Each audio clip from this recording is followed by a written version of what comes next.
आज का ये सूर्योदय इन दुष्टों का अंतिम सूर्योदय होना चाहिए।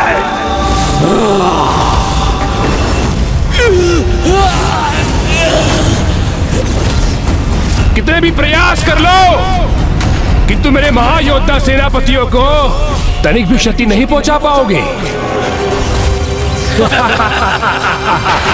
आज मात्र क्षति नहीं पहुंचाएंगे हम, अभी तो इन दुष्टों का अस्तित्व ही मिटा देंगे।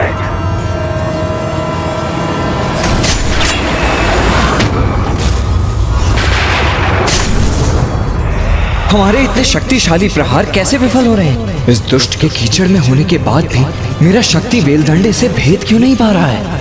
कहा था ना मैंने, मेरे महायोद्धाओं को कुछ नहीं कर पाओगे तुम।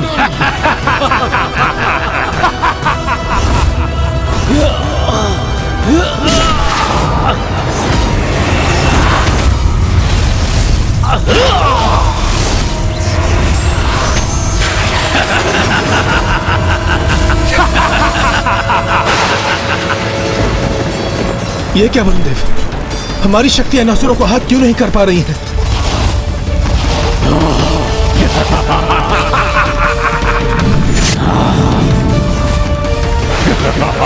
ये क्या हो गया है हमारी शक्तियों को कुबेर देव? ये असुर अब तक सुरक्षित कैसे रह सकता है? वध क्यों नहीं हो पा रहा इसका?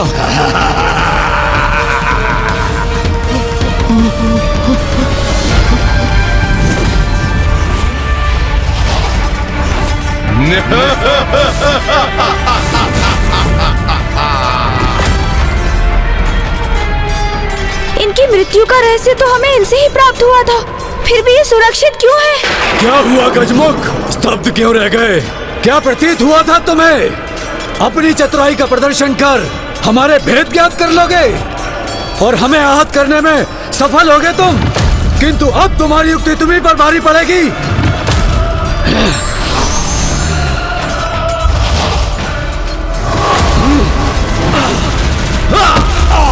ये लो दुष्ट।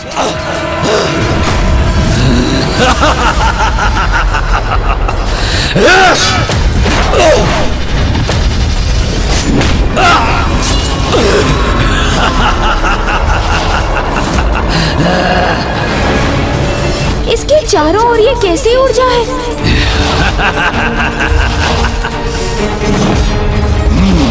इन सभी के भी है।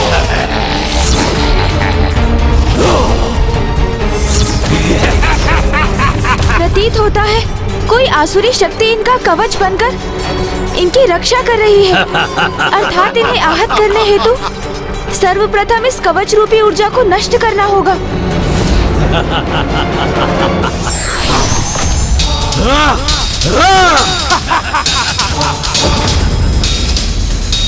हमें भ्रमित किया है इन दुष्टों ने, इसका परिणाम तो इन्हें भुगतना ही होगा।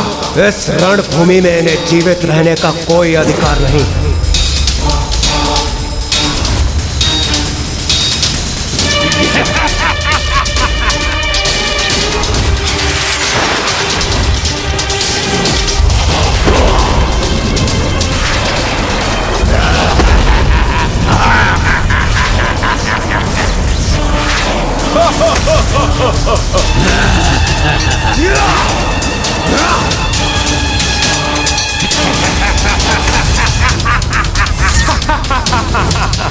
हमारे संयम का बहुत लाभ उठा चुके हो तुम दुष्टों, अब उसे भंग करने का परिणाम भी भुगतो। देवराज इंद्र को इतना उत्तेजित देखकर मुझे अपार संतुष्टि का आभास हो रहा है। अति आनंदित है ये दुर्गमासुर इस युद्ध को इस अवस्था में देखकर।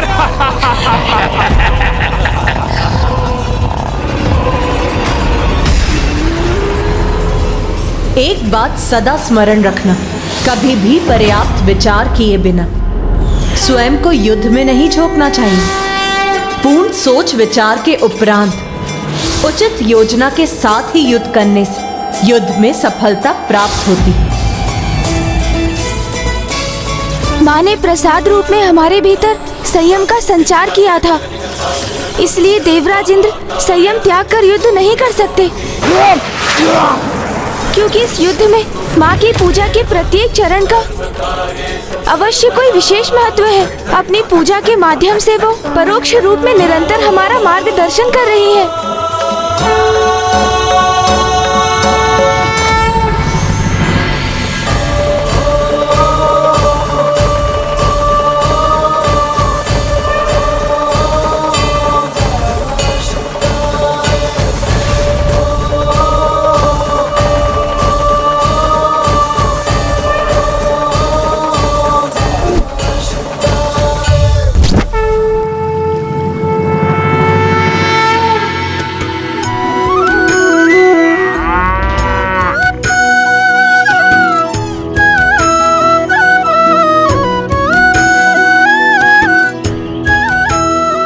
आज सूर्यास्त तक विश्राम नहीं करेंगे हम।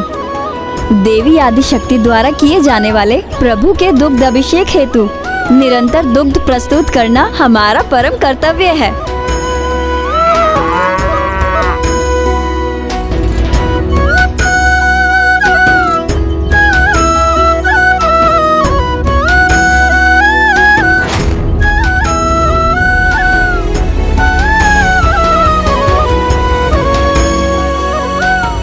देवी आदिशक्ति के दुग्ध अभिषेक पूजा में ये गोपियां जिस प्रकार एक कतार में खड़ी होकर अपने श्रम दान से उसे पूर्ण एवं सफल करने में लगी हैं, ये दृश्य तो वास्तव में बहुत दिव्य और अनुपम है।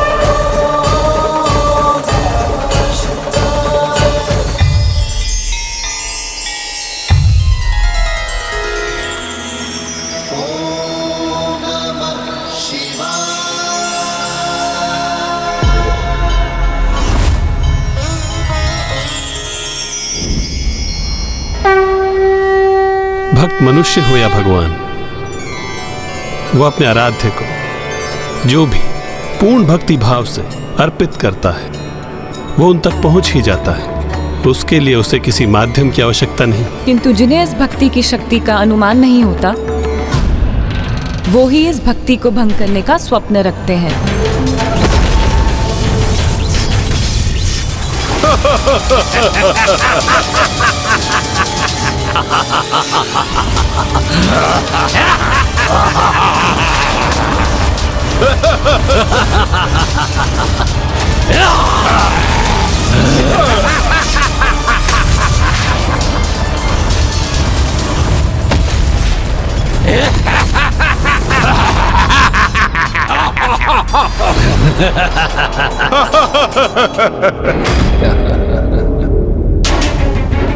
देवताओं ने अमृत पान किया हुआ है और मेरे महायोद्धा मेरे सुरक्षा कवच के कारण सुरक्षित है, तो एक घमासान युद्ध निरंतर यूं ही चलता रहेगा।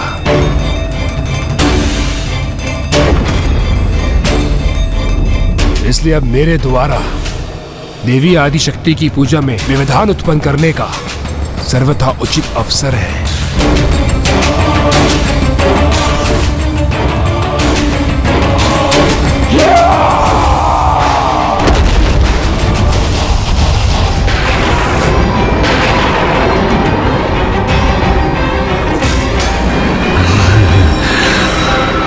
मेरे प्रतिरूपो, मेरे समान शक्ति संपन्न हो तुम, इसलिए जाओ देवी आदिशक्ति की पूजा को भंग करने के लिए जो आवश्यक हो वो करो।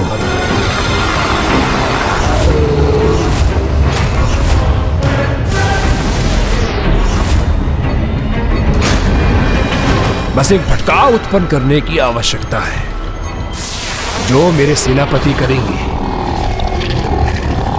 मेरी ऊर्जा का एक भाग तो उनके भीतर है ही, बस उनमें वृद्धि करने की ही आवश्यकता है।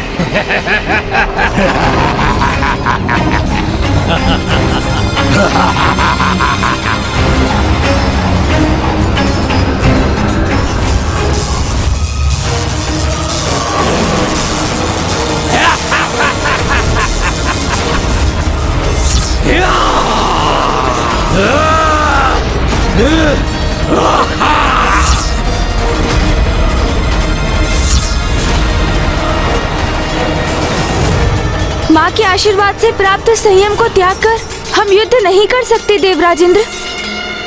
हमें संयम रखकर ही युद्ध करना होगा, तभी इनकी सुरक्षा कवच को खंडित करने का कोई उपाय प्राप्त होगा हमें। कोई नहीं भेद सकता हमारा सुरक्षा कवच।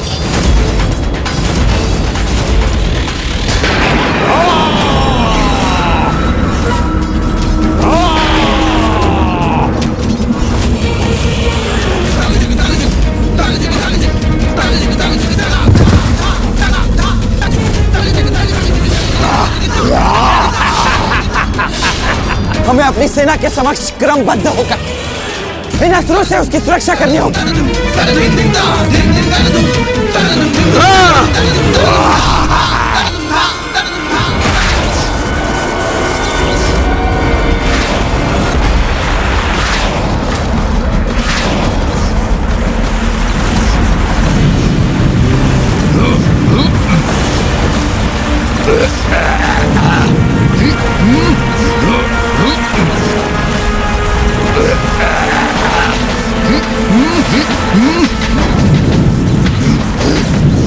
अनुज गणेश, ये सभी अचानक कैसे इतने अधिक उत्तेजित हो उठे? हम पर इनका आक्रमण इतना सशक्त क्यों? जैसे ये हमारा संपूर्ण ध्यान स्वयं पर ही केंद्रित रखना चाहते हैं। तो क्या इसका अर्थ ये है कि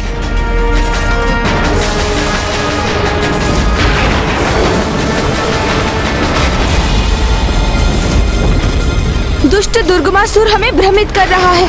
हमें यहाँ इनके साथ उलझाकर वो माँ के दुग्ध अभिषेक को भंग करने का प्रयास करना चाहता है।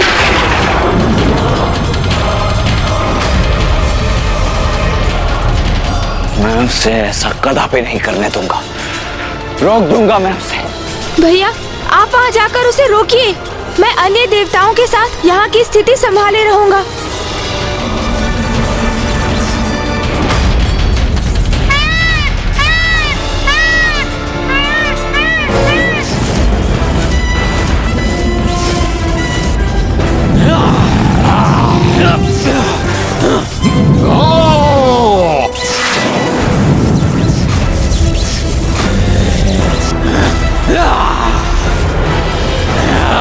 प्रथम पूज्य गणेश जी, आपने संयम धरकर युद्ध करने के लिए कहा था। इस प्रकार हम अपना संयम कैसे रखें? इन पर तो हमारी शक्तियों का कोई भी प्रभाव नहीं हो रहा है। हमें शीघ्र कोई समाधान करना होगा, अन्यथा ये दुष्ट हाहाकार मचा देंगे और देव सैनिक ऐसे ही आहत होते रहेंगे। गणेश जी, इस प्रकार तो इन्हें रोकना बहुत कठिन है।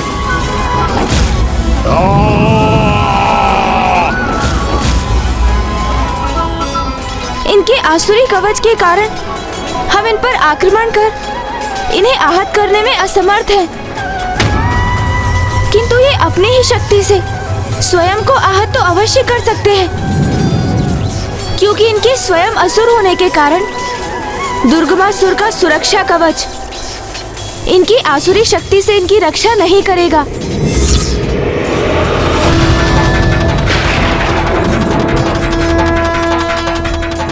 अर्थात हमें इनसे एक दूसरे पर आक्रमण कराना होगा। हाँ सूर्यदेव, और ये करना तो अधिक कठिन नहीं होना चाहिए, क्योंकि असुर होने के कारण संयम इनका स्वभाव नहीं, और जो युद्ध में संयम धारण नहीं करते वो कोई ना कोई भूल तो अवश्य ही कर बैठते हैं। इसलिए इसके पूर्व कि ये हमारी सेना को और क्षति पहुंचाए, हमें किसी प्रकार इन्हें देव सेना से दूर खींचना ही होगा।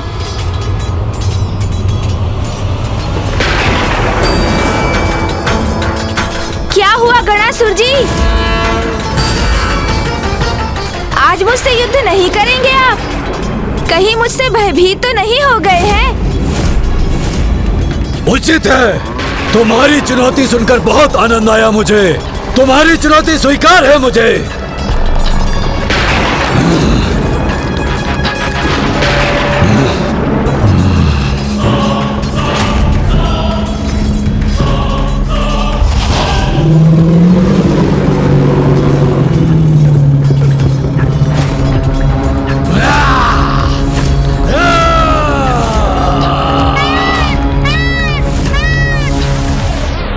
दुर्गमासुर! दुर्गमासुर!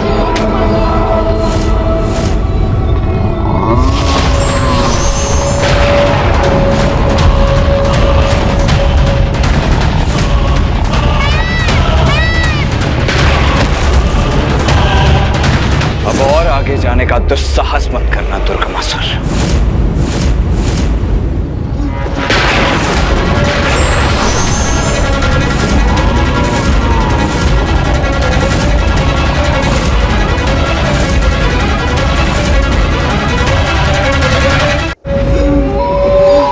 दुर्गमासुर से युद्ध करने के लिए बहुत तत्पर हो रहे हो तुम, तो लो सहो मेरा वार।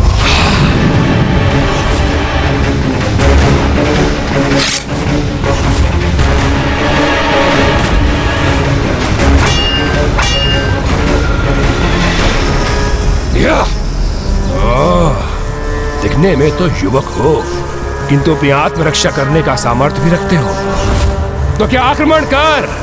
मुझसे युद्ध करने की कुशलता है तुम में।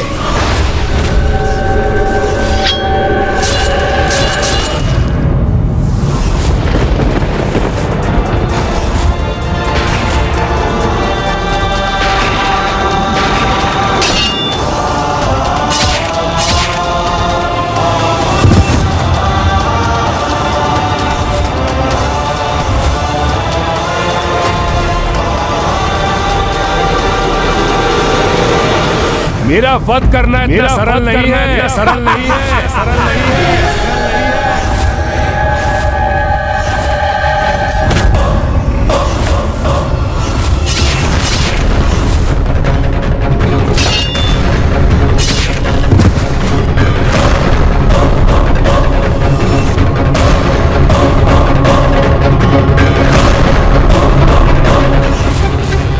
रुक जाओ, रुक जाओ।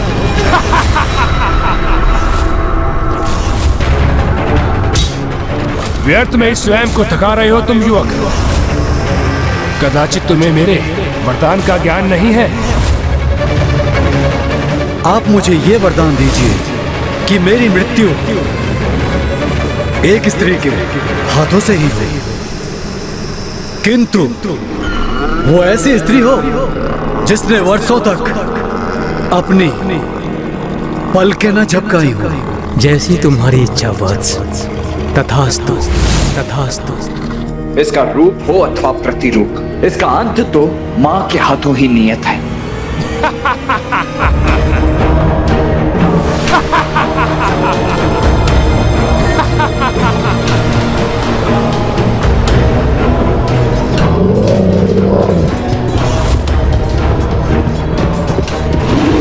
इन दोनों दुष्टों को अपने निकट पहुंचने की प्रतीक्षा करनी होगी मुझे। ये लो दुष्ट।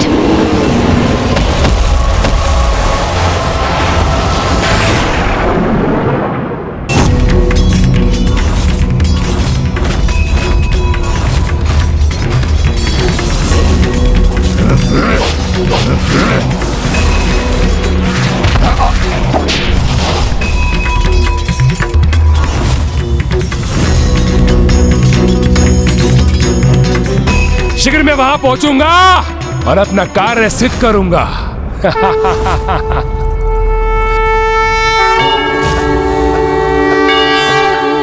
नमः शिवाय।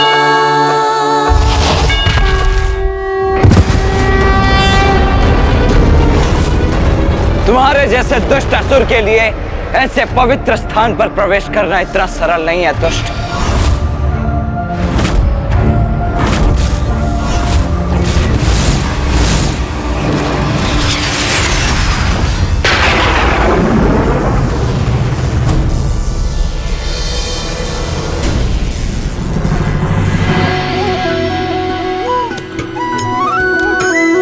गोपिकाएं हैं यहाँ, तो वो अवश्य मां को दुग्ध अभिषेक के लिए दुग्ध प्रदान करने आई होंगी।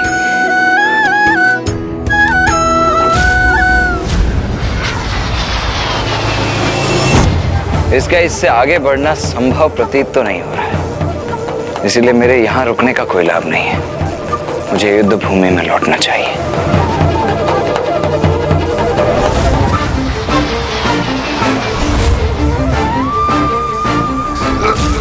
किसी भी अवस्था में पहुंचूंगा वहां, भंग अवश्य करूंगा देवी आदिशक्ति का अनुष्ठान। कदापि सफल नहीं हो दूंगा उसे।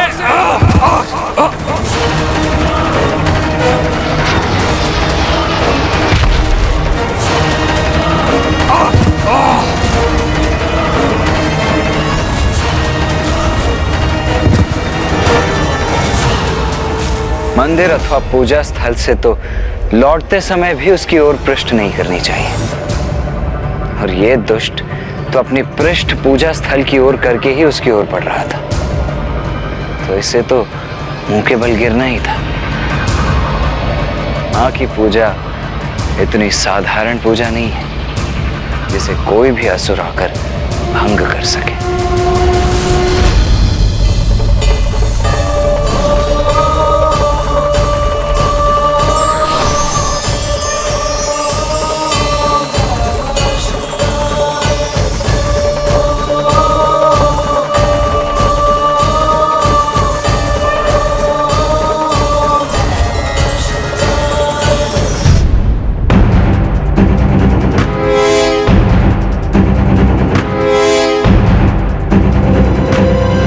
कैसा मूर्ख है ये।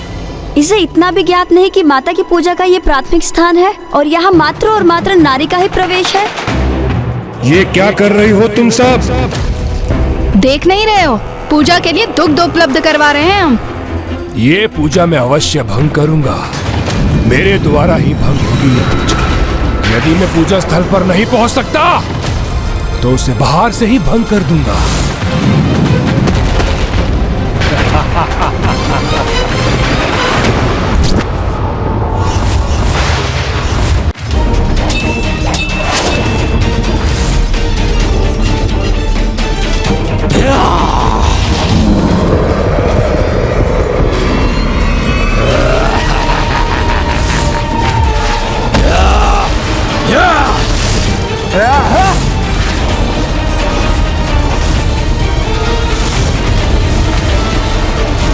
बचिए देवराजेंद्र।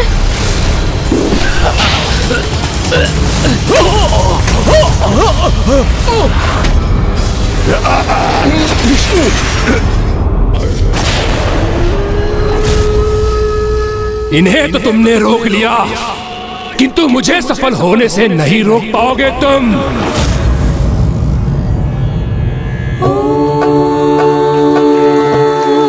नमः शिवाय।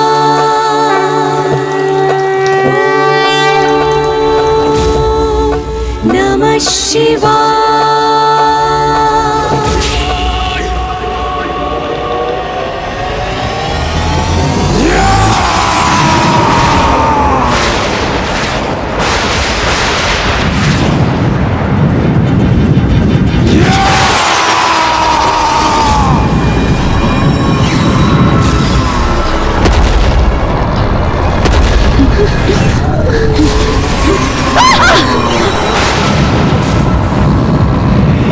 रक्षा कीजिए माता, रक्षा कीजिए, रक्षा कीजिए माता, रक्षा कीजिए।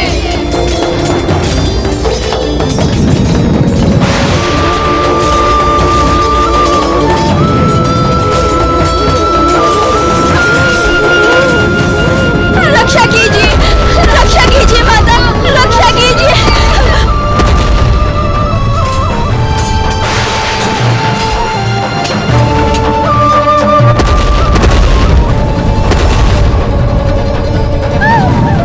माता रक्षा कीजिए, रक्षा कीजिए, रक्षा कीजिए माता, रक्षा कीजिए।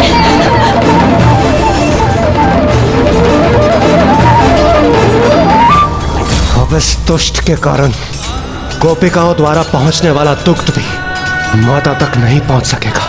अब माता की पूजा कैसे संपन्न होगी? और यदि पूजा संपन्न नहीं हुई तो फिर अनर्थ हो जाएगा इंद्रदेव। माता रक्षा कीजिए। गोपिकाओं, कहाँ भागे जा रही हो? मेरी सेवा करो दुर्गुमासुर की। रक्षा कीजिए माता, माता रक्षा कीजिए, रक्षा कीजिए माता, रक्षा कीजिए माता, माता रक्षा कीजिए, रक्षा कीजिए माता, रक्षा कीजिए माता, माता रक्षा कीजिए, रक्षा कीजिए माता, रक्षा कीजिए माता, माता रक्षा कीजिए,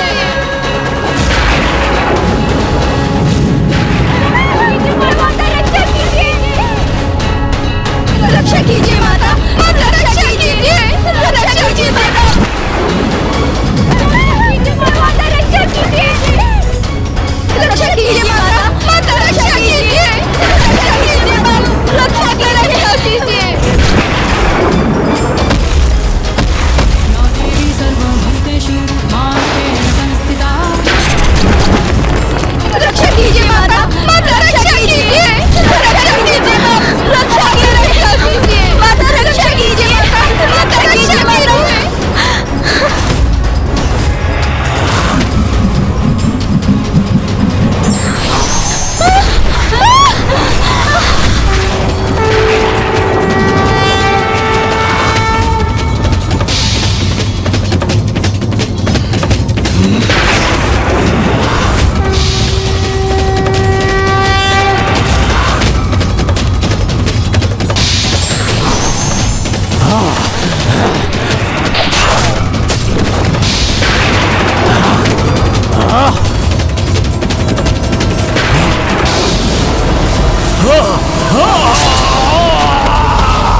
प्रतिरूपों में विभक्त होते हुए ही तो देखना चाहता था मैं, जिससे मैं तुम्हारा वध कर सकूं।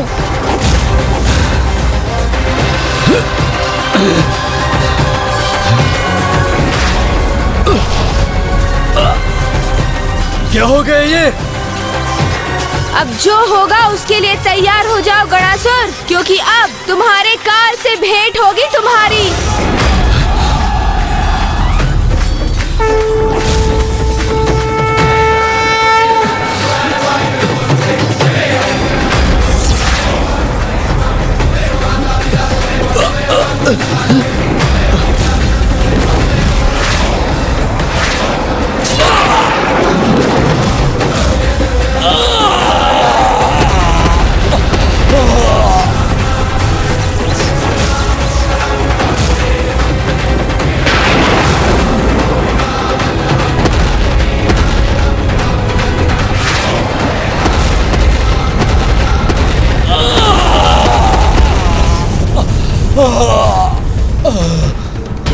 मेरे दो अति शक्तिशाली असुर सेनापति, उनका भी अंत हो गया।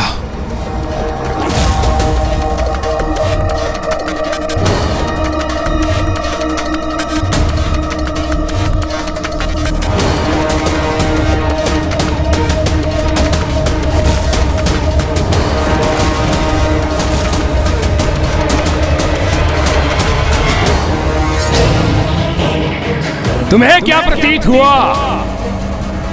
मेरा शीश जीवन रहित कर और मेरे महान को योद्धाओं का अंत कर तुम इस युद्ध में विजय प्राप्त कर रहे हो।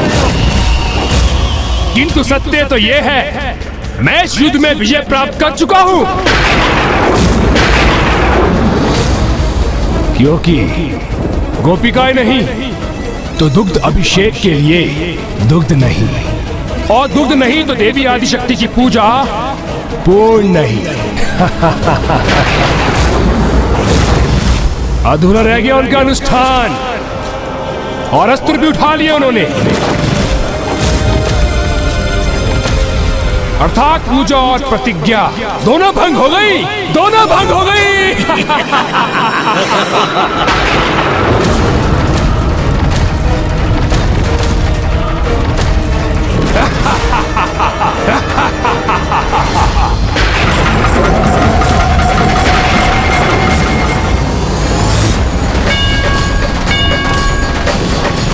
देवी, ये तो अनर्थ हो गया। देवी आदिशक्ति की पूजा के भंग होने का अर्थ है स्वयं महादेव का घोर अपमान।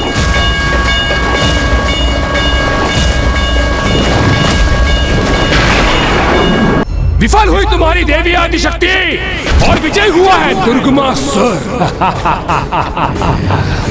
देवी आदिशक्ति का अनुष्ठान भंग कर दिया मैंने, और तुम देवता मुझे रोकने में असमर्थ रहे।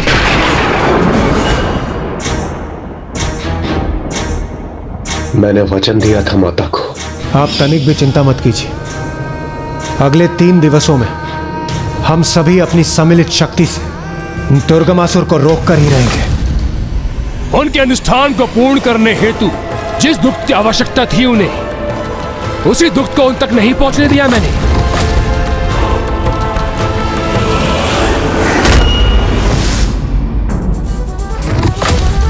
तो अब मुझे पराजित करने का सामर्थ्य कैसे प्राप्त करेगी वो? हाँ माँ, आप अगले 3 दिवस इस असुर को लेकर निश्चिंत रहिए। माँ के प्रति अपना दायित्व निभाने में असफल हो गया मैं। अपना ही प्राण भंग कर अस्त्र उठाने के लिए विवश कर दिया मैंने उस देवी आदि शक्ति को।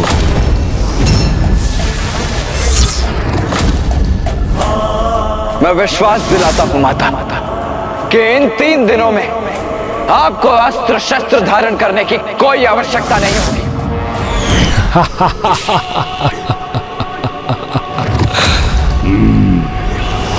अधूरा रह गया मेरा अनुष्ठान। 3 दिवस तक निरंतर पूजा कर और इस अवधि में अस्त्र ना उठाने का प्रण लिया था मैंने, जो पूर्ण नहीं कर सकी मैं। क्षमा कीजिए माता, क्षमा कीजिए माता, क्षमा कीजिए। आपकी पूजा की सहायता के स्थान पर हमने आपकी पूजा भंग कर दी। इसमें हमारा ही दोष है, क्षमा कीजिए माता।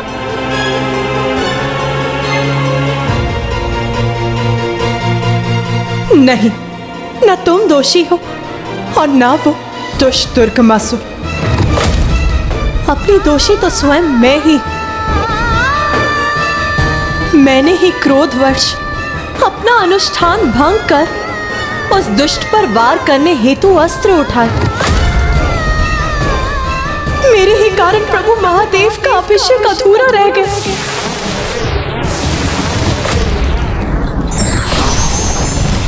अब मेरी इस भूल का जो भी दंड प्रभु मुझे देंगे वो मुझे स्वीकार है।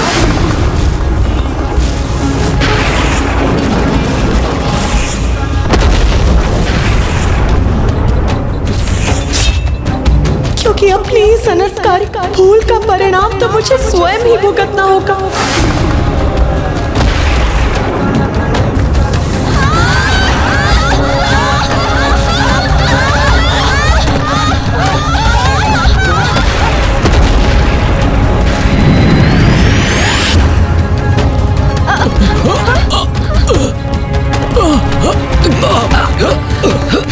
ये कैसा कंपन है? प्रभु महादेव के अपार क्रोध के जागृत होने का संकेत है ये।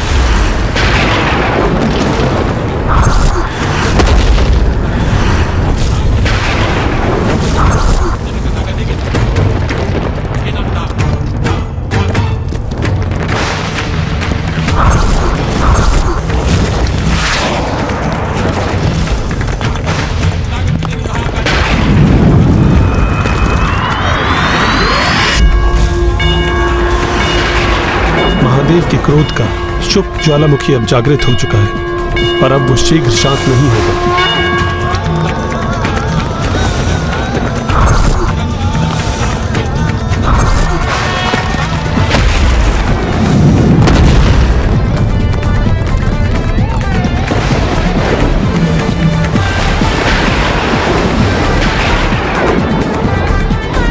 इनके क्रोध में तो निरंतर वृद्धि होती जा रही है। कहीं महादेव का ये रोष समस्त सृष्टि के विनाश का कारण न बन जाए। प्रभु, कुछ कीजिए प्रभु। आपकी चिंता सर्वथा उचित है देवी लक्ष्मी, किंतु इस समय महादेव के क्रोध को शांत करना असंभव के समान है।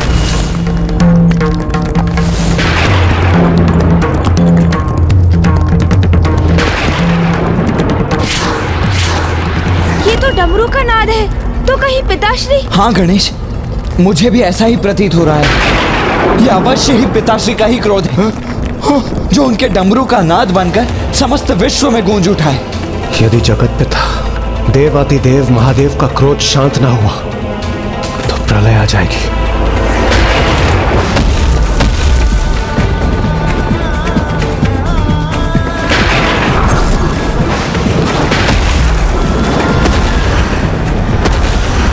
दुष्टासुर, महादेव की जिस क्रोधाग्नि को तुमने जागृत किया है वो यदि शांत नहीं हुई तो समस्त संसार में प्रलय आ जाएगी, जिसे कोई नहीं रोक पाएगा। और इस क्रोधाग्नि में सर्वप्रथम तुम भस्म होगे, इसका तनिक भी भान है तुम्हें? अब तुम्हारी इस चतुराई में उलझकर मैं आशंकित और भयभीत होने वाला नहीं हूं, इसलिए व्यर्थ का प्रयास मत करो।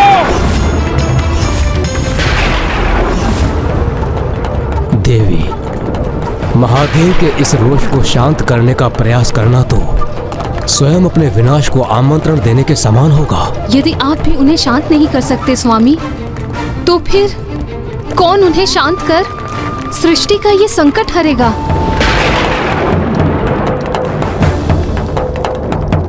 इस महासंकट का कारण मैं ही, तो प्रभु को शांत करने का दायित्व भी मेरा ही है। मुझे स्वयं उनके निकट जाकर उन्हें शांत करना चाहिए, किंतु प्रभु का क्रोध तो अपने चरम पर है।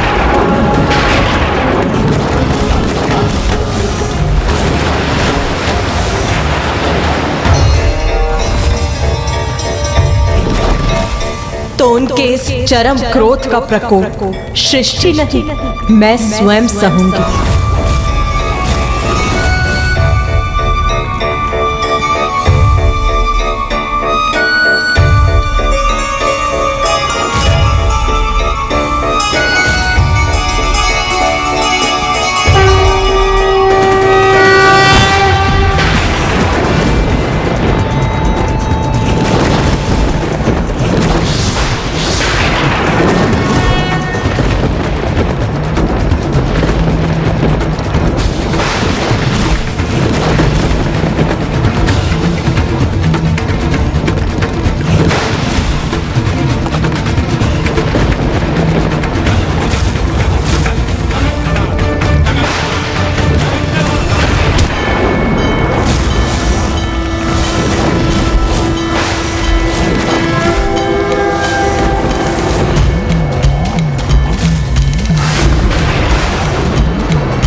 शांत हो जाइए स्वामी।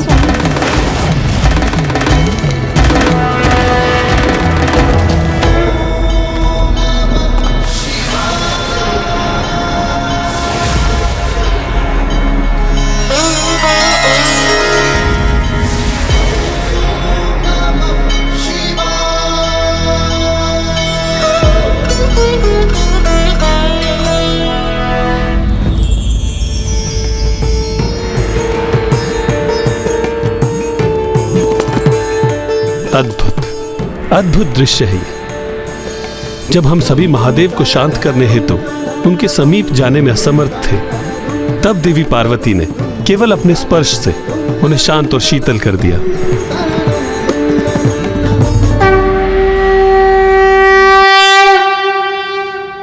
इसीलिए तो पत्नी को पति का शांति स्थान कहा जाता है। स्वामी, मेरे अधूरे अनुष्ठान के कारण ही आप इतने रुष्ट हुए, इसीलिए मैं आपकी अपराधी हूं।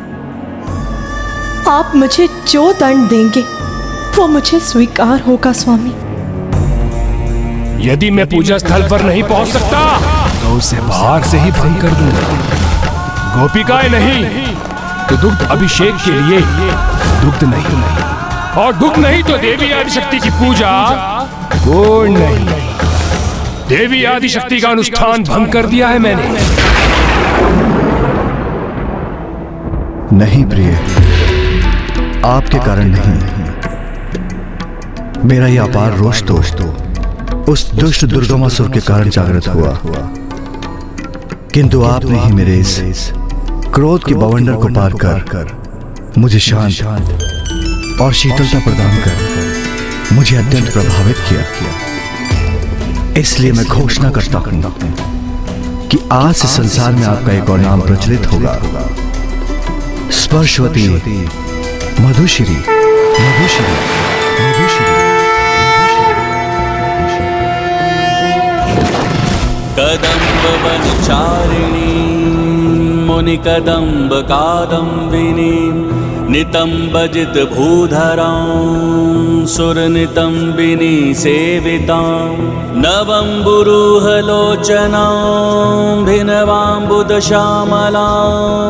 त्रिलोचन कुटुंबिनीं त्रिपुर सुंदरीमाश्रये। और आपके इस स्वरूप में जो भी भक्त आपकी भक्ति करेगा वो सदैव क्रोध से मुक्ति पाएगा।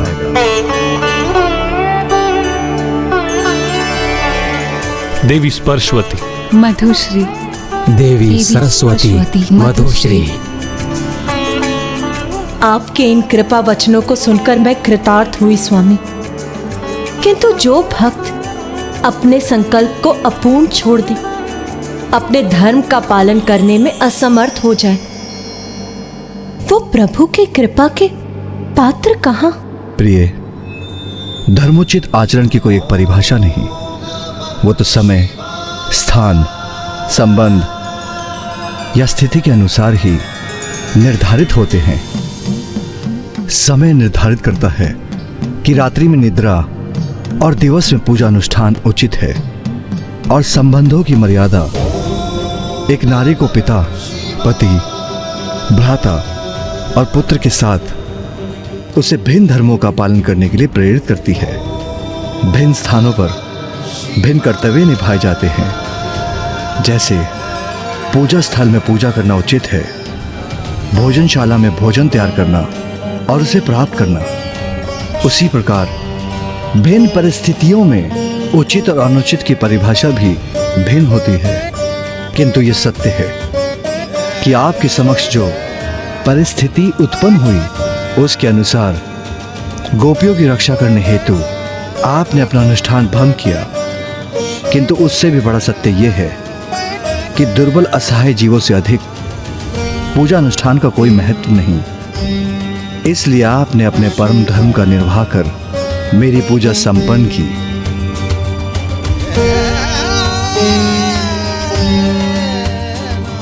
किंतु स्वामी, पूजा की अवधि का भी तो महत्व है। पूजा उसकी अवधि से नहीं अपितु श्रद्धा, भक्ति और पूजा की शुद्धता से पूर्ण होती है।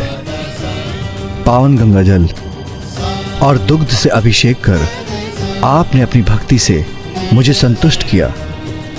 इसलिए मैं घोषणा करता हूं कि जो भी भक्त मात्र गंगाजल और दुग्ध से मेरा अभिषेक करेगा, उसकी पूजा भी अन्य सभी प्रकार से किए जाने वाले अभिषेक के समान ही फलित होगी और पूजा करने वाले भक्त को मन की शुद्धि और तन की शक्ति प्राप्त होगी।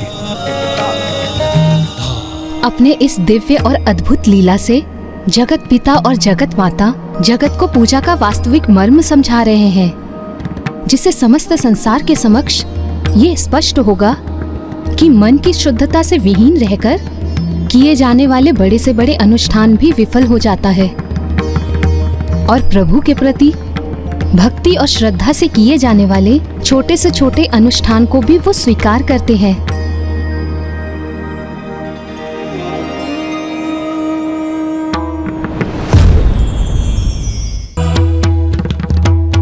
स्वामी, यदि आपने मेरी पूजा को संपन्न मानकर स्वीकार किया है, तो आप मुझे मेरी संपूर्ण शक्ति का वरदान प्रदान करें, जिससे मैं उस दुष्ट दुर्गमासुर का वध करूं, जिसने अवैदिक अनुष्ठान से दैविक शक्तियों को प्राप्त किया है। मैं आपसे पृथक कहाँ हूँ देवी? भला मैं आपको क्या वरदान दे सकता हूँ? आप और मैं एक ही तो हैं। हम दोनों एक दूसरे के पूरक हैं।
नारीश्वर स्तुति का श्रवण हो रहा है भैया मुझे, वो भी स्वयं बुआ जी के साथ मामा श्री, फूफा जी एवं मामी जी के संयुक्त मधुर सुर में। हाँ गणेश, अर्थात माँ सफल हुए, उनका अनुष्ठान पूर्ण हुआ। वो परम शक्ति जिसके लिए माँ ने अनुष्ठान आरंभ किया था, वो अब अपनी संपूर्णता में जागृत हो चुकी है।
हमें अपने अद्भुत दर्शन देने के लिए आपको कोटि कोटि धन्यवाद प्रभु अर्धनारीश्वर।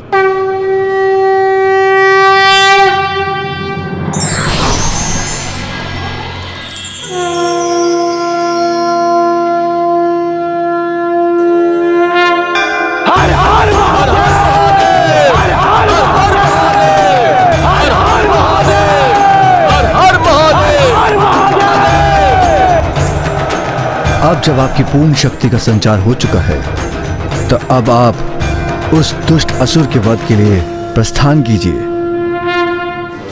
ऐसी क्या अद्भुत युक्ति सूझ गई है इन्हें? ऐसी क्या अद्भुत युक्ति की योजना कर ली है इन्होंने जो इतना प्रसन्न हो उठे हैं? हम अभी जाते हैं महाराज, और इन देवताओं का ये भेद ज्ञात कर अभी यहाँ लौटते हैं। कहीं जाने की आवश्यकता नहीं है तुम्हें, क्योंकि अब मैं स्वयं वहां जाऊंगा।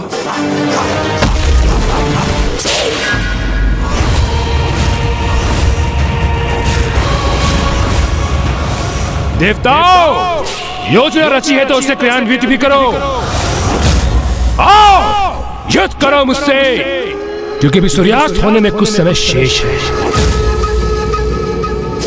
क्यों अपनी माता की पूजा भंग करने का प्रतिशोध नहीं लेना तुम्हें? तो प्रतीक्षा किस बात की? आओ, आगे आओ। युद्ध भूमि है ये, उसे अपने पराक्रम से सार्थक करो। बुलाओ अपनी देवी आदि शक्ति को, मैं भी तनिक परिचय प्राप्त करूं। मैं भी तो ज्ञात करूं कि वो है कौन। तुम्हारी मृत्यु, तुम्हारी मृत्यु, तुम्हारी मृत्यु।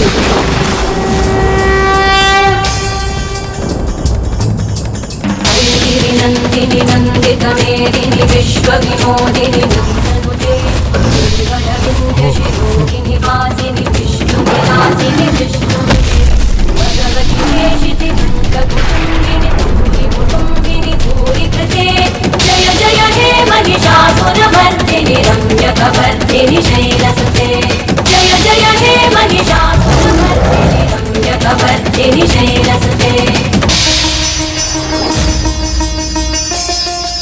प्रणाम माँ।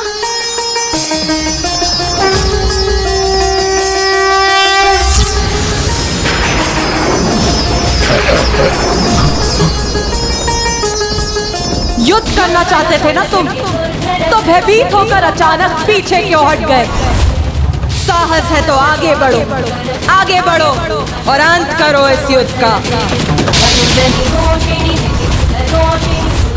दुष्ट असुरों, युद्ध के लिए स्वयं प्रस्तुत हूं मैं यहाँ, तो आओ, आगे बढ़ो और युद्ध करने की अपनी लालसा को पूर्ण करो।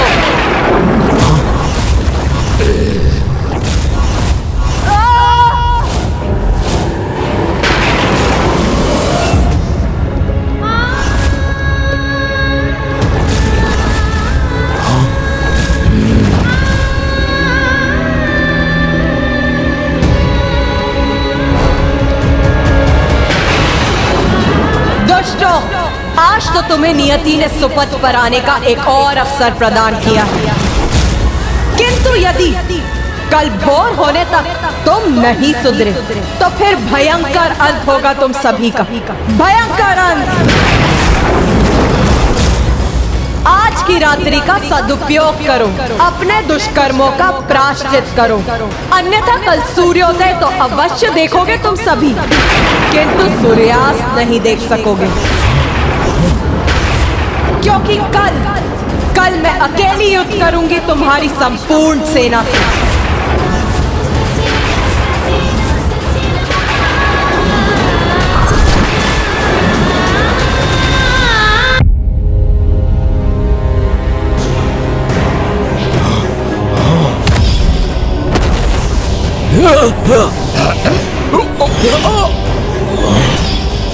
युद्ध करना चाहते थे ना तुम, तो भयभीत होकर अचानक पीछे क्यों हट गए? साहस है तो आगे बढ़ो, आगे बढ़ो और अंत करो इस युद्ध का। कल भोर होने तक तुम नहीं सुधरे तो फिर भयंकर अंत होगा तुम सभी का, भयंकर अंत।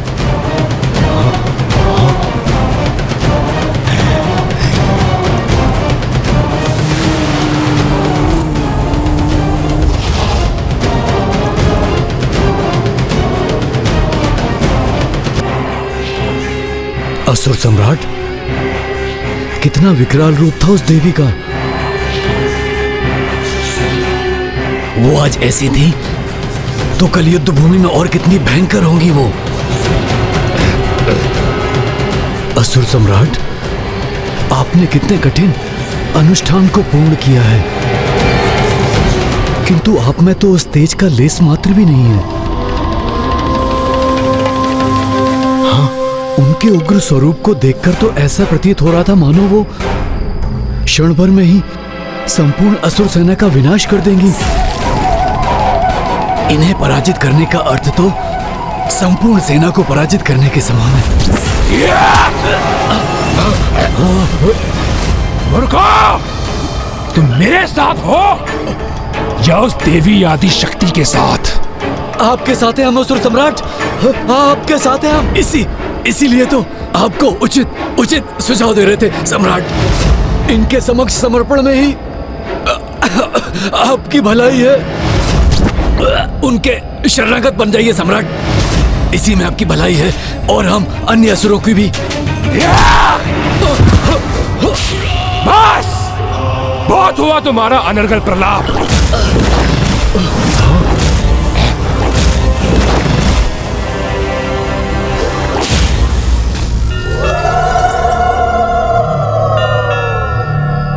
देवी आदि शक्ति, सूर्यास्त के पूर्व एक क्षण उपलब्ध था आपको, तो फिर उस दुष्ट दुर्गमासुर का वध आज ही उचित होता।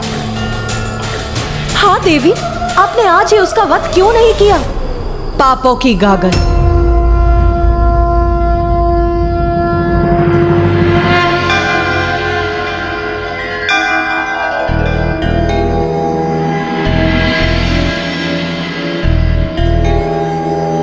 प्रत्येक जीव के भीतर पाप की एक बड़ी गागर और पुण्य का एक छोटा कलश दोनों ही होते हैं, किंतु वर्तमान समय में ज्ञात नहीं, संसार में सभी पाप कर्मों के प्रति ही अधिक प्रेरित हैं, जिसके कारण वो अपने पापों की गागर भरते जाते हैं, जिसके अंत में प्राप्त होती है भयंकर मृत्यु। किंतु कुछ ही बूंदों से भरने वाले पुण्य के कलश से सभी जीव अपना ध्यान हटा लेते हैं, जिससे मृत्यु का कष्ट नहीं, मोक्ष की प्राप्ति होती है। क्षमा कीजिएगा असुर सम्राट, मेरी छली बुद्धि भी यही कह रही है कि ढूंढ ही सही, किंतु इस समय क्षमा याचना कर अपनी रक्षा कीजिए, फिर शांति वार्ता के नाम सदियां बीत जाएंगी और निर्णायक युद्ध भी इसी प्रकार टलता रहेगा। हाँ महाराज। नहीं, अब ये युद्ध और नहीं टलेगा। अवश्य मैं देवी आदिशक्ति को पराजित करूंगा, किंतु उसे पराजित करने का उपाय तो कोई ऐसा ही बता सकता है जो उसके निकट हो, उनके शिविर का भाग हो, अर्थात तामसिक माता। समय समय पर तामसिक देवी की पूजा करने के कारण दुष्ट दुर्गमासुर के पुण्य कलश में अभी भी कुछ पुण्य शेष है। तामसिक देवी एक ओर जब वो आपके समक्ष गुहार लगाता है तो वो एक और पुण्य को प्राप्त करता है, और दूसरी ओर आवेदिक पूजा का प्रयोग करने के कारण उसके पापों की गागर भी बढ़ती जाती है।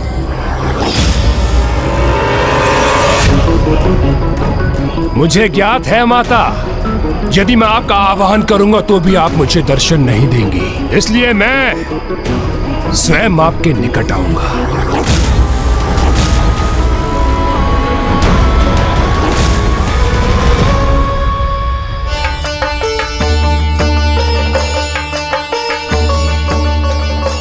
मेरी युद्ध सभा में चिंता एवं दुख का कोई स्थान नहीं।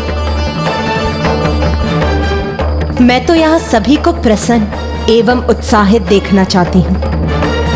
माता, जो भी हुआ उसके उपरांत हम प्रसन्न कैसे रह सकते हैं? आपको दिया वचन पूर्ण नहीं कर सके हम, उसका दंड हमें अवश्य प्राप्त होना चाहिए माँ। नहीं माता, जो कुछ भी हुआ उसमें हमारा दोष है, हम आपके वास्तविक अपराधी हैं। यहाँ ना ही किसी का दोष था और ना ही किसी ने कोई अपराध किया है, सभी ने पूर्ण निष्ठा से मेरी सेवा की है। आप गोपिकाएं तो मुझे दुग्ध उपलब्ध कराने में तत्पर थी, मैं प्रभु का जितने समय तक भी दुग्ध अभिषेक कर सकी वो आप ही के श्रम का परिणाम है। इसीलिए मैं आप सभी को आशीर्वाद देती हूँ कि जिन गौओं से मुझे दुग्ध प्राप्त हुआ है, जब उनसे स्नेह करने वाले गोपाल के रूप में श्री कृष्ण पृथ्वी पर अवतरित होंगे, तो आप सभी को भी वहां जन्म लेकर उनका दर्शन कर उनकी लीलाओं का प्रत्यक्षदर्शी बनने का सौभाग्य प्राप्त होगा। हमसे रुष्ट होने के स्थान पे आपने ये वरदान देके हमें धन्य कर दिया माता। आप मेरे इस वरदान के सर्वथा योग्य हैं। सभी देवता भी मेरी सराहना के योग्य हैं, क्योंकि उन्होंने भी अपनी पूर्ण शक्ति से उस दुष्ट दुर्गमासुर से युद्ध किया। और मुझे ज्ञात है उस दुष्ट दुर्गमासुर को प्राप्त वरदान के कारण उसका वध तो मैं ही कर सकती हूँ। आप मुझे ये वरदान दीजिए कि मेरी मृत्यु एक स्त्री के हाथों से ही हो, किंतु वो ऐसी स्त्री हो जिसने वर्षों तक अपनी पलकें न झपकाई हो। जैसी तुम्हारी इच्छा वत्स, तथास्तु। संसार में समस्त जीवों को उनके कर्मों के अनुसार फल अवश्य प्राप्त होता है, और वही उस दुष्ट दुर्गमासुर के साथ भी होगा। बस उसके पापों की गागर भरने की देर। माता, दर्शन दे ही माता।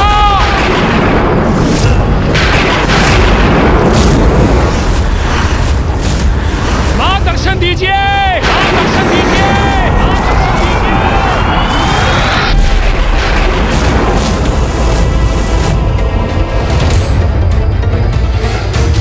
ये दुष्ट असुर यहाँ क्यों आ गया है? उसने यहाँ आने का दुस्साहस कैसे किया? तामसिक माता एवं अन्य सभी माताओं से मेरी विनती है कि आप सभी शिविर में जाकर विश्राम कीजिए। इस दुष्ट को क्या चाहिए वो मुझे ज्ञात है। मैं अभी वहाँ जाकर इसका उपाय करता हूँ।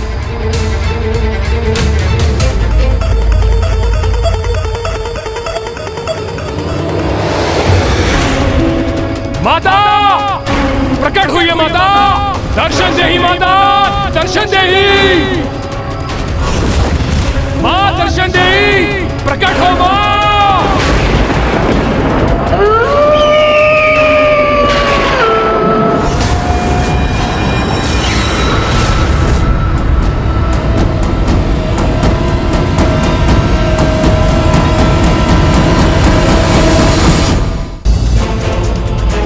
संसार में समस्त जीवों को उनके कर्मों के अनुसार फल अवश्य प्राप्त होता है, और वही उस दुष्ट दुर्गमासुर के साथ भी होगा।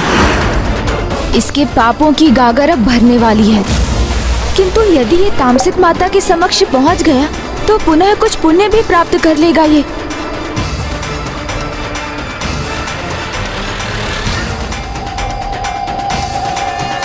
अब मुझे ही कोई युक्ति लगानी होगी।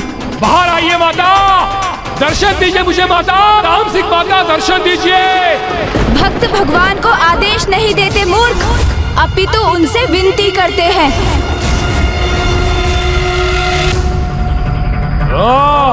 तो तुम हो गजमुख, मुझे सीख देने का प्रयास मत करो। मैं जैसे भी उनका आवाहन करता हूँ उन्हें प्रकट होना ही होता है। किसी को विवश कर उनके दर्शन तो अवश्य प्राप्त किए जा सकते हैं, किंतु उनका आशीष नहीं। तो आशीष किसे चाहिए? मैं तो सहायता प्राप्त करने आया हूँ। वर्षों तक पूजा करता आया हूँ मैं उनकी, इसलिए उन्हें आना ही होगा मेरी सहायता के लिए। क्यों? सहायता की आवश्यकता क्यों पड़ी? सर्वशक्तिशाली दुर्गमासुर को? ओह, कहीं मां आदिशक्ति को युद्ध भूमि में देखकर उनसे भयभीत तो नहीं हो गए दुर्गमासुर? माता तो वो तुम्हारी है, मेरी नहीं।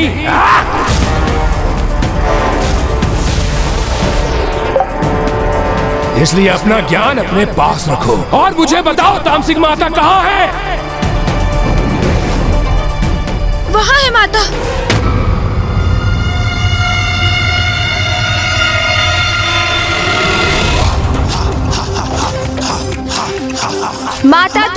समस्त प्रश्नों के उत्तर के साथ वही दर्शन देंगी तुम्हें।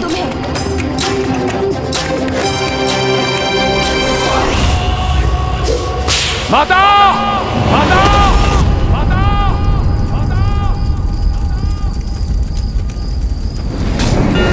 माता!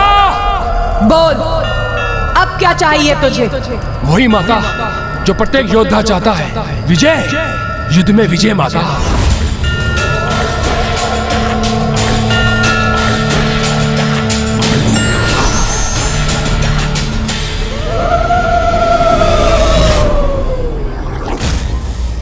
ये क्या? माता तो यहाँ है, फिर ये दुष्ट शिविर के भीतर किससे संवाद कर रहा है? बताओ गणेश, उस शिविर में कौन है जिससे दुर्गमासुर प्रश्न पूछ रहा है? जिन तामसिक माता को उसने स्वयं उत्पन्न किया है माता, मैंने उस पर अपनी गणेश माया का प्रयोग किया है, जिससे कि वो अपने प्रश्नों के उत्तर अपनी आसुरी बुद्धि से ही प्राप्त करे, जो उसे भटकाकर अनुचित दिशा में ही ले जाकर उसके पापों की गागर को पूर्ण रूप से भरेगी और उसे उसके सर्वनाश की ओर ले जाएगी। दुर्गमासुर के स्वयं के मन से उत्पन्न वो तामसिक माता उसके मिथ्या अहंकार का एक प्रतिरूप मात्र ही होगा, जो वो उस दुष्ट को उसके दुराचारी स्वभाव के अनुकूल ही वही निर्देशित करेंगी, जो वो मंदात पापी का अहंकार मन सुनने के इच्छुक होगा। सर्वथा उचित है ये पुत्र, फिर मुझे और कष्ट नहीं देगा वो दुष्ट। विश्वास कीजिए माता, मैं आज के बाद कोई भी कष्ट नहीं पहुंचाऊंगा आपको। बस मुझे मेरे प्रश्न का उचित उत्तर दे दीजिए माता। इतना बता दीजिए मुझे माता, क्या है उस देवी आदिशक्ति की शक्ति का तोड़? मूर्ख, उसका उपाय तो मैंने तुझे पूर्व में ही बताया था, तभी तो 94 करोड़ बार अनुष्ठान किया था तूने।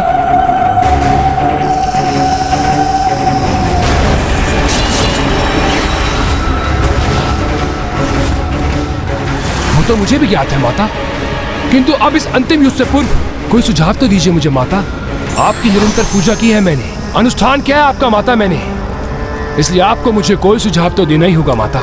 शत्रु को पराजित करने के लिए सर्वप्रथम उसका मनोबल भंग किया जाता है। मूर्ख, इतना भी ज्ञात नहीं है तुझे, और फिर तेरी शत्रुता तो एक नारी से है, जिसका मनोबल ही उसकी शक्ति है। किंतु माता, देवी आदिशक्ति के मनोबल को कैसे भंग करूंगा मैं? निंदा से।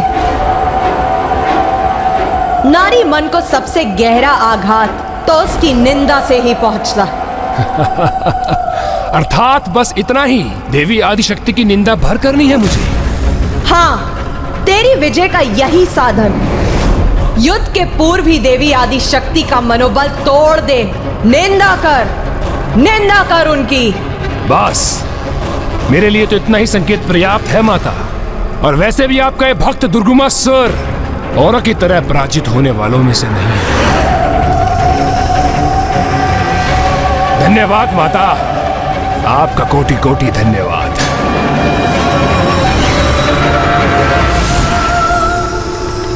तेरी विजय का यही साधन है।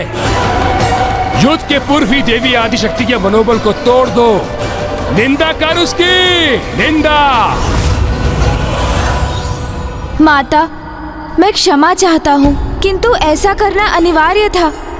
नहीं पुत्र, तुम्हें क्षमा याचना करने की कोई आवश्यकता नहीं, क्योंकि जो धर्म का पालन नहीं करते, किसी की विवशता को अपना अस्त्र बनाते हैं, उन्हें इस प्रकार पाठ सिखाना कदाचित अनुचित नहीं। पुत्र गणेश, तुम चतुर ही नहीं, तुम अच्छाई के लिए विघ्न हरता हो। तो बुराई के लिए विघ्न करता भी तो हो।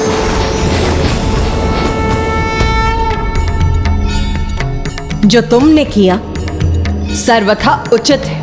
अब कल उसके पापों की गागर भरकर अवश्य छलकेगी। धन्यवाद माँ।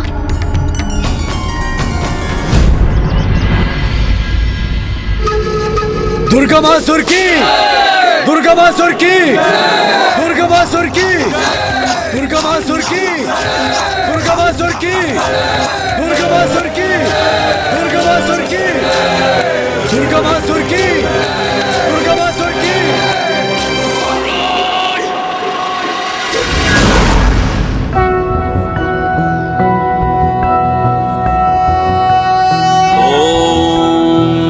ओम जय महागणाधिपते नमः। ओम जय महागणाधिपते नमः। ओम जय महागणाधिपते नमः।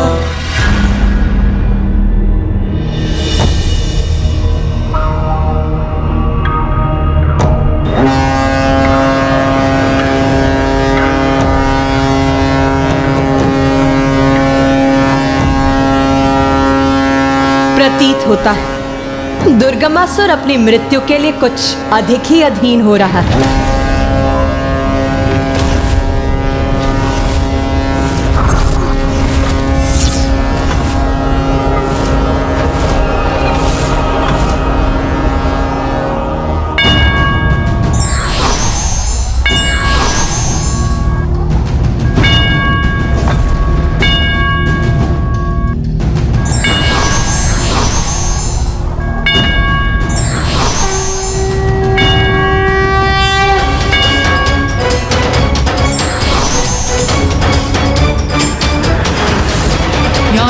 सर्वभूतेषु मारूपेण संस्थिता नमस्तस्यै नमस्तस्यै नमस्तस्यै नमो नमः। या देवी सर्वभूतेषु शक्तिरूपेण संस्थिता नमस्तस्यै नमस्तस्यै नमस्तस्यै नमो नमः।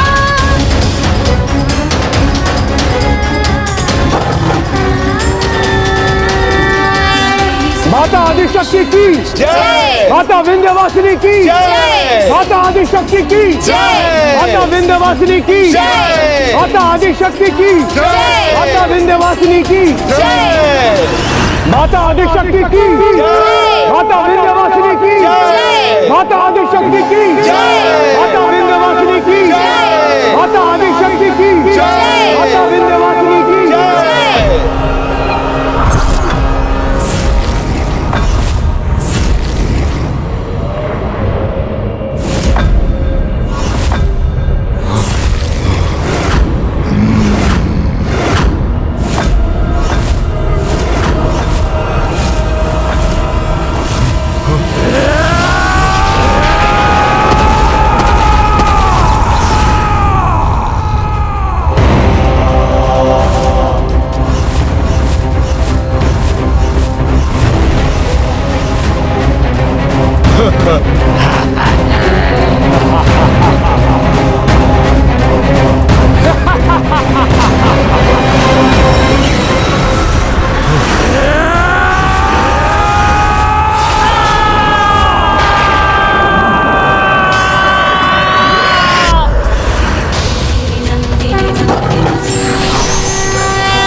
तुम मुझे भयभीत करने का प्रयास कर रही हो तो देखो देखो दुर्गमासुर की अपार शक्ति को देखो।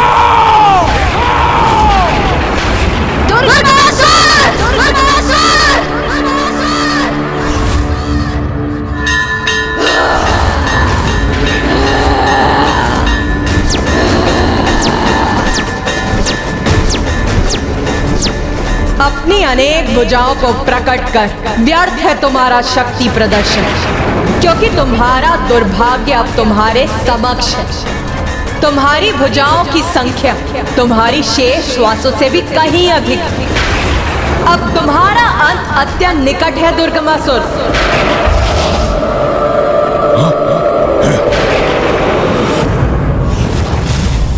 देवी अंत मेरा नहीं, अपितु तुम्हारा होगा, क्योंकि तुच्छ नारी होकर तुमने इतना बड़ा दुस्साहस किया है। युद्ध भूमि में पहुंचकर मुझे चुनौती दी है।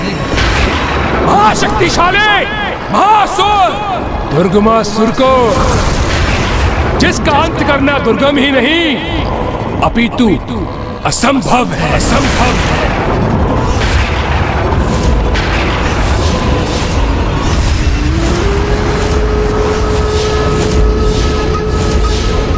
इस दुष्ट का इतना दुस्साहस! भैया, इस दुष्ट के इसी दुस्साहस से अब इसके पापों की गागर और तीव्र गति से भरेगी। आप चिंता मत कीजिए भैया, अब इसके जीवन की उल्टी गिनती आरंभ हो चुकी है। देखिएगा, शीघ्र ही अंत होगा इस दुष्ट का।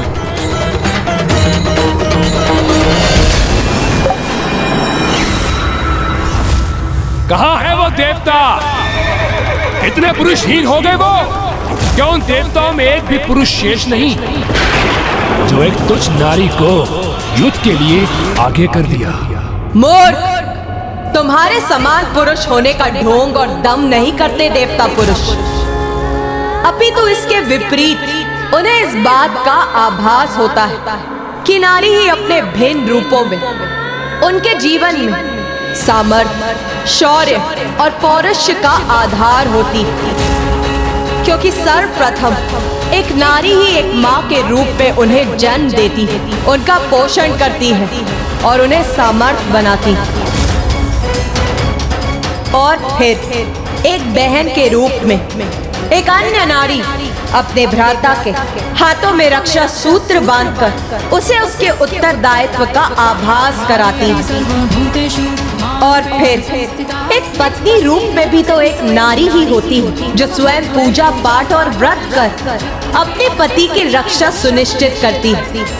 इसीलिए वो पुरुष जो देव बुद्धि संपन्न है, वो नारी को स्वयं से निम्न मानकर उसे पीछे रखने की कल्पना भी नहीं करता, अपितु वो नारी को आगे बढ़ाने में सहायक होते हैं। तो जैसे मिथ्या और आसुरी बुद्धि वाले पुरुषों को यही सीख देने आगे आई है ये नारी।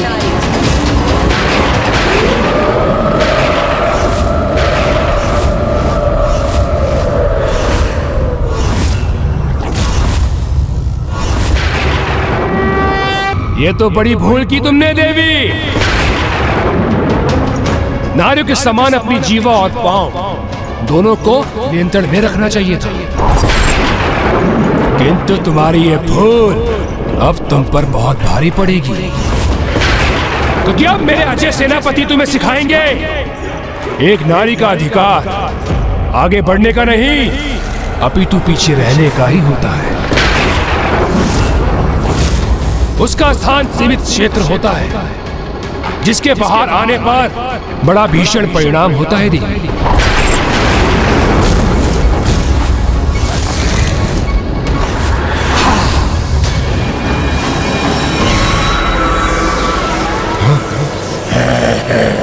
अतिरिक्त ऊर्जा प्रदान कर अपने सेनापतियों को और अधिक सशक्त बना दूंगा मैं।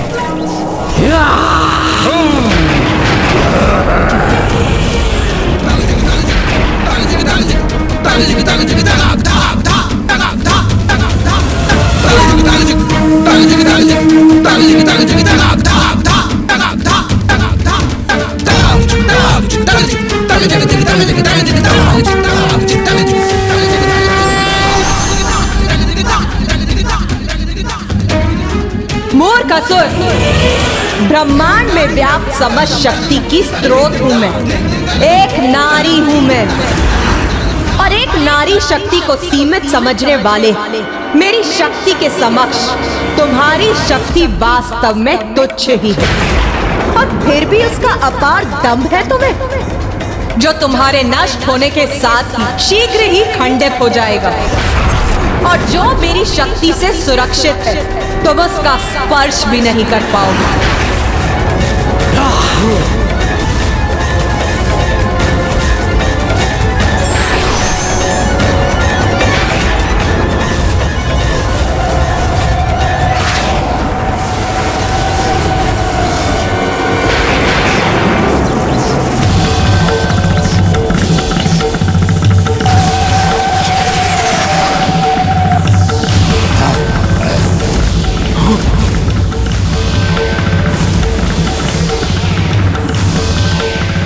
इन असुरों के चारों ओर ये वृत्त रूपी घेरा क्यों उत्पन्न कर दिया है माँ ने? ध्यान से देखिए इस वृत्त को।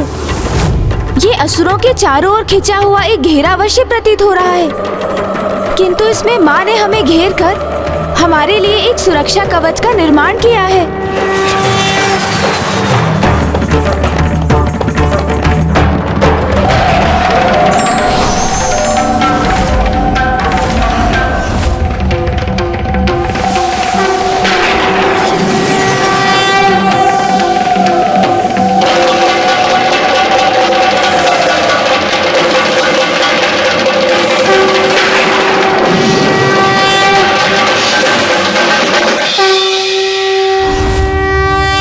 माँ को ज्ञात है कि इस युद्ध के आरंभ होने पर यहाँ अनंत शक्ति का प्रयोग होगा, इसलिए हमारे और शेष सृष्टि के चारों ओर अपने दिव्य सुरक्षा कवच का निर्माण कर अब माँ सभी की सुरक्षा के प्रति निश्चिंत होकर युद्ध के लिए तत्पर हो गई है।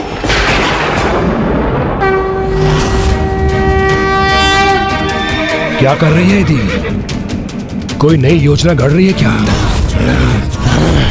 हमारे लिए कोई चाल उत्पन्न किया है इसने, अथवा ये एकमात्र हमें भ्रमित करने का प्रयास कर रही है। कुछ नारी, युद्ध करने आई हो तो युद्ध करो। मैं तुम्हारी किसी मायावी क्रीड़ा से प्रभावित होने वाला नहीं।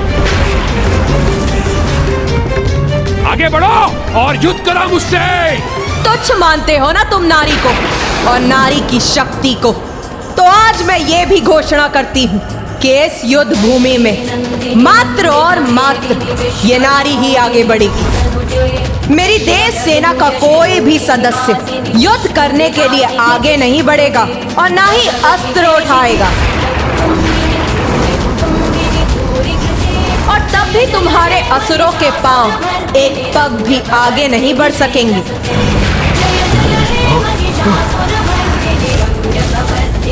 और आज इस युद्ध भूमि में उन्हें पीछे हटकर अपनी मृत्यु की ओर ही बढ़ना होगा। माता आदिशक्ति की, माता विंध्यवासिनी की, माता आदिशक्ति की, माता विंध्यवासिनी की, माता आदिशक्ति की, माता विंध्यवासिनी की।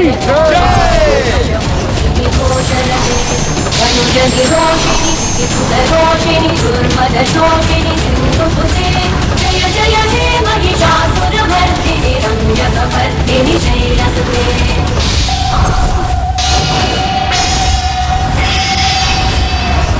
माँ ने अपने माता चंद्रघंटा, माता कालरात्रि और माता कुष्मांडा स्वरूप प्रकट किए हैं,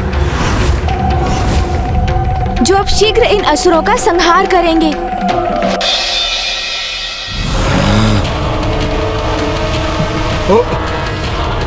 ये तीनों देवियां तो अत्यंत भयंकर प्रतीत हो रही हैं। हाँ, और ये तो जैसे हमारा भक्षण करने के लिए तत्पर हैं।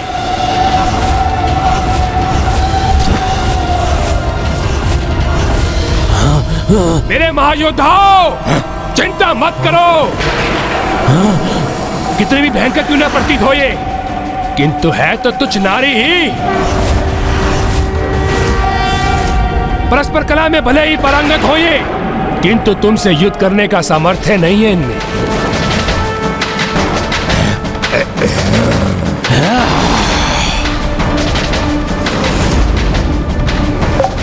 दुष्ट, इसी प्रकार तुम माता का अपमान करते रहे तो कदाचित युद्ध से पूर्व तुम्हारे पापों की गागर पूर्ण रूप से भर जाएगी, और फिर वही काल बनेगा एक नारी के हाथों तुम्हारी पीड़ादायक मृत्यु का।